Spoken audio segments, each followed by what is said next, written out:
Papo de Segunda começando e trazendo, meus amores, um calorzinho para esse inverno que está começando essa semana. Oh, meu Deus do céu, o inverno é bom, a gente fica elegante, mas sofre, né? Bem, junto conosco nós estamos com esse solzinho. Solzinho não, com esse solzão. Estou falando de Vanessa Giacomo.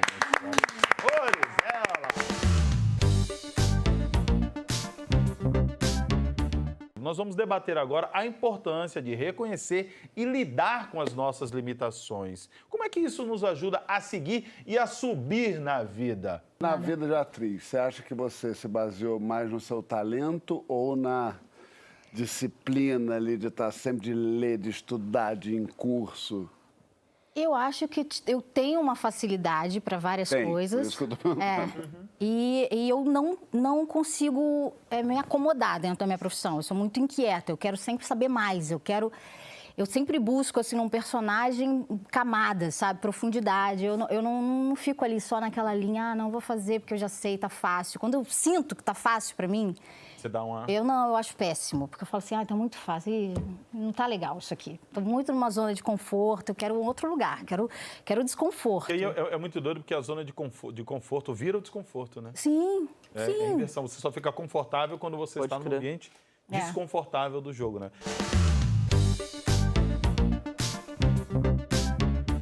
Pela primeira vez, gente, em mais de meio século, nós temos algo maravilhoso acontecendo, um fenômeno lindo, e não estamos falando de Condzilla nem de João. Nesse momento, nós estamos falando da tenista brasileira que chegou na semifinal de Roland Garros. Estamos falando de Bia Haddad, a nossa heroína. Mas o mais interessante é que ela diz que não se considera uma fenômena. Ela disse que ela é uma trabalhadora dura, assim como eu e você aí do outro lado. A gente até pegou um pouco do papo da Bia, ela mandou um depoimento pra gente falando sobre essa conquista dela em Roland Garros, que eu acho que dialoga um pouco com o que você está dizendo. Quer ver? Roda aí. Roland Garros sempre foi um lugar especial, acho que para todos os brasileiros. A gente já teve várias conquistas e resultados expressivos. A gente lidou da mesma forma que a gente lidaria em outros torneios, né? A gente sabia que a gente estava jogando tênis em alto nível, a gente estava preparada para coisas grandes, mas focados em cada ponto, cada set, cada jogo, porque o tênis é um esporte muito longo, que muda muito rápido, então tem que ter muita disciplina e muita postura. E eu acho que Roland Garros representou isso. Eu sempre soube das minhas qualidades, mas eu nunca me senti uma pessoa fenômena fora da curva. Eu sempre soube que os meus resultados viram quando eu me esforçava muito, quando eu treinava, quando eu me sentia preparada. E essa sempre foi a minha forma de me sentir confiante. Então, é por isso que eu valorizo muito, não só eu e minha equipe. Os nossos valores são muito baseados nisso, em trabalhar duro, em entregar 100% aquilo que está no nosso controle. E é a forma como a gente enxerga o processo de um atleta de alto rendimento. Fora da quadra, eu sou uma pessoa muito tranquila, simples, eu valorizo muito os momentos com a minha família, sou uma pessoa bem caseira também. E eu acho que por eu ter esses valores, essa essência, isso me ajuda muito também a reconhecer as minhas dificuldades, os meus medos, os meus anseios. E, consequentemente, isso também me ajuda, dentro da quadra, a construir meu caráter, a ser uma jogadora disciplinada, com postura. Então, acho que isso, enfim, é a forma como eu tento levar a vida. Bacana, né, cara? Muito legal. Ô Chico, eu tava vendo ali, é muito maluco quando você começa a ouvir ela, você vê uma brasileira, né, cara, na luta. Qual é a sensação quando a gente vê uma mulher como ela chegar na semifinal de Roland Garros, cara? Cara, mas você sabe que eu achei mais legal, Manuel, assim, o fato de ela ter caído na semifinal, foi muito longe, né? Claro. Mas ela caiu na semifinal e eu, pelo menos, não vi ninguém em rede social falando mal dela porque caiu na semifinal. O que, entretanto, é uma coisa muito comum no Brasil. Como eu gosto muito de esporte, Olimpíadas, velho, eu amo Olimpíadas, assim. A que teve no Rio, fui ver várias coisas e tal. E eu fico louco, assim, sei lá, natação. Um atleta brasileiro foi para a final olímpica. Final olímpica. Você já está entre os 8 melhores do mundo. Aí o cara terminou em 6º. E o cara é tratado como um lixo. Fracassado. O cara é o 6º melhor do mundo na prova dele e é um lixo. Então, eu gosto muito dessa fala da Bia Haddad, porque é uma fala que valoriza o processo, a consistência do trabalho no dia a dia. E eu não deixo de identificar nesse comportamento do brasileiro de tudo ou nada. Me lembro uma vez do Diego Hipólito, que chegou nas Olimpíadas como favorito à medalha de ouro no solo e caiu, né? Eu lembro. E foi tratado assim com uma violência. Como se ele quisesse cair, né? Velho, exato. E o que desvaloriza completamente o processo. O cara para chegar naquela final e como favorito para disputar uma Olimpíada, o quanto de consistência, de trabalho, de dedicação que esse cara entregou, eu não consigo deixar de ver nesse comportamento do brasileiro, ou de muitos brasileiros, né, um sintoma do próprio fracasso do Brasil como experiência social. Concordo com você. Um país que tem uma enorme dificuldade de valorizar o trabalho, o longo prazo, a consistência. É como se a gente vivesse sempre de espasmos. E aí acaba que a gente exige desses atletas brasileiros que compensem imaginariamente o nosso próprio fracasso social, que vem da nossa dificuldade de fazer processos de longo prazo, né? Então, achei muito bonito assim, tanto a valorização que a Bia faz do trabalho, como o fato de que, pelo menos dessa vez, um atleta brasileiro não foi degradado por não ter sido o número 1. Tem duas avaliações aí que eu colocaria, não sei se eu tenho razão, mas é só uma percepção, que é, primeiro, a inibição dos Red Pill. Que, assim, por mais que eles quisessem detonar uma mulher, todo o processo de retenção dessas opiniões venenosas, eu acho que deu resultado agora, que eles não sentiram a vontade de atacá-la. Isso eu acho que é um fator muito bacana do caso da Bia Haddad. E o outro é que, cara, hoje existe uma possibilidade muito maior de eu conhecer a trajetória do que era anteriormente. Perfeito. Hoje eu tenho internet, hoje os veículos de comunicação, conforme a Bia Haddad começava a avançar, no encontro nós fizemos link, nós criamos essa contagem regressiva, nós incentivamos que independente dela perder, e não é nós do encontro, a imprensa toda trabalhou ela como vencedora por estar ali. Eu acho que está havendo, sim, uma consciência do coletivo a entender esse processo, e esses pecaminosos opinativos estão começando a ficar um pouco mais reprimidos. Até porque Emicida já falou para você uma vez, inclusive aqui, que talento não é tudo, né, cara? Às vezes a gente entra numa de que, porque é o talento.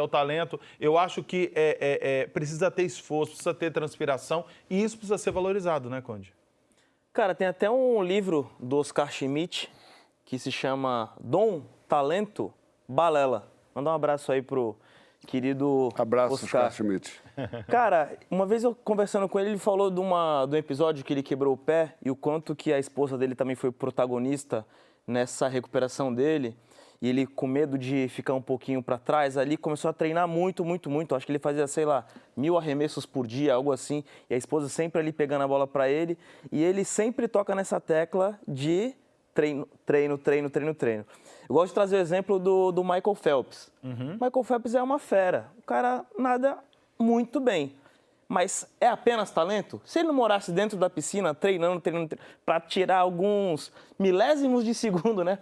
Anos para tirar milésimos de segundo. Se não fosse o treino, eu acho que ele não ia conseguir chegar nesse resultado apenas com talento, né?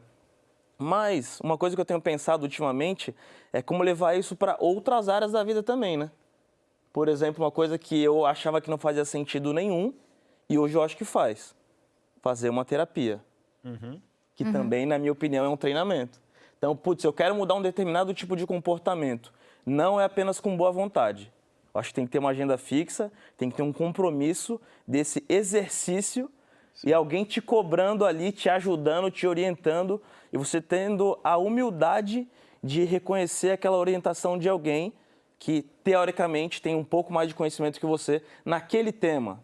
De repente, não em outros que você tá tratando como prioridade. Mas naquele tema ali, aquela pessoa contratada tá te orientando, tá te ajudando, né? Ter a humildade de seguir aquilo, porque no final das contas, a gente tem que fazer o que tem que fazer, não o que a gente quer. Exatamente.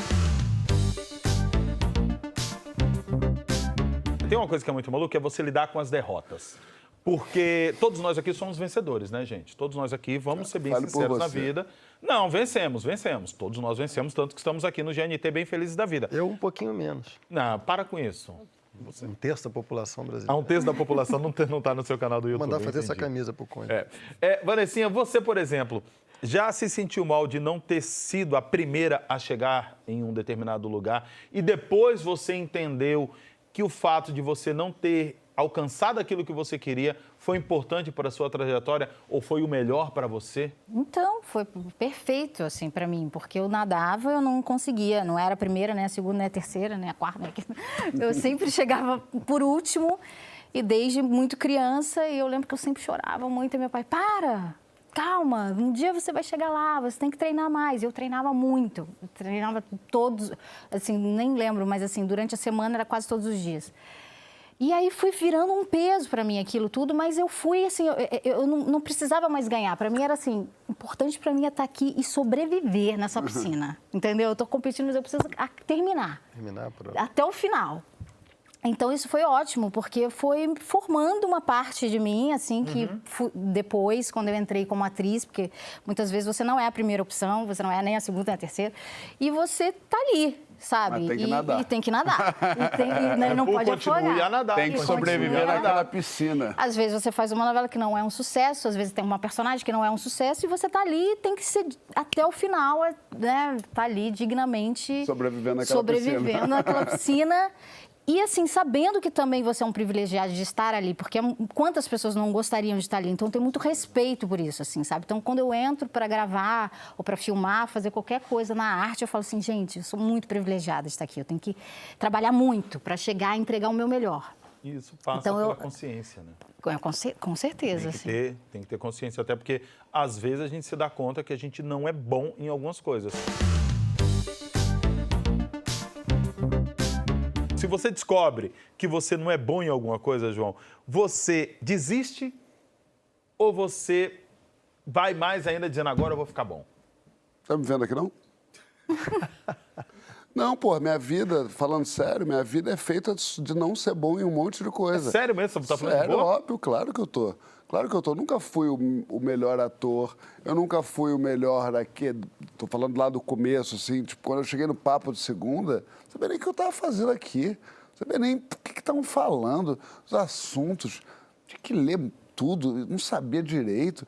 E uma hora você tem um instinto de sobrevivência, que você quer ficar no lugar, então você começa a estudar mais, você começa tal. Mas a ideia e a completa noção de que eu sou medíocre na maioria das coisas foi o que me trouxe até onde eu estou. Sem sombra de dúvida. Eu sou bom no social, sou bom em fazer amigos, sou bom em cuidar dos meus amigos, sou bom em um monte de coisa. Mas isso não é síndrome de impostor? Cara, pode ser que seja, mas eu prefiro ela do que passar a vergonha que eu vejo muita gente passando. De se achar melhor do que de se ter em altíssima conta, de já chegar num trabalho falando... O que a Vanessa falou é bonito, assim. E a mesma coisa que eu falei acho que quando mudou a formação do Papo de Segunda, lá na outra formação, que falaram assim, você é o mais antigo... Como é que você já saber fazer esse programa? Eu falei, caraca, se alguém achar que sabe fazer um programa de debate, essa pessoa está fadada ao fracasso para sempre. O dia que uma atriz falar, isso aqui eu resolvo, claro que naquela cena dia a dia, não sei o que, você sabe que você resolve, mas você compor um personagem, você tem que ser muito consciente da sua mediocridade, dos seus limites, e sabendo disso, você pode um dia, com muito suor, chegar ao nível do bom.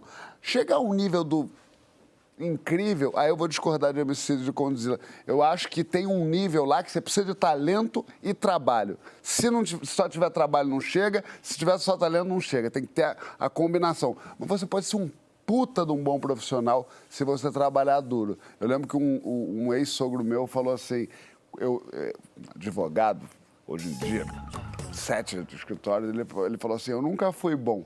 Eu só olhei um dia e pensei, eu não sou bom como esses caras, mas eu vou trabalhar bem mais que eles. Então, acho que é meio por aí, assim. Se achar é o caminho do fracasso e ter noção da limitação é um bom passinho para o sucesso.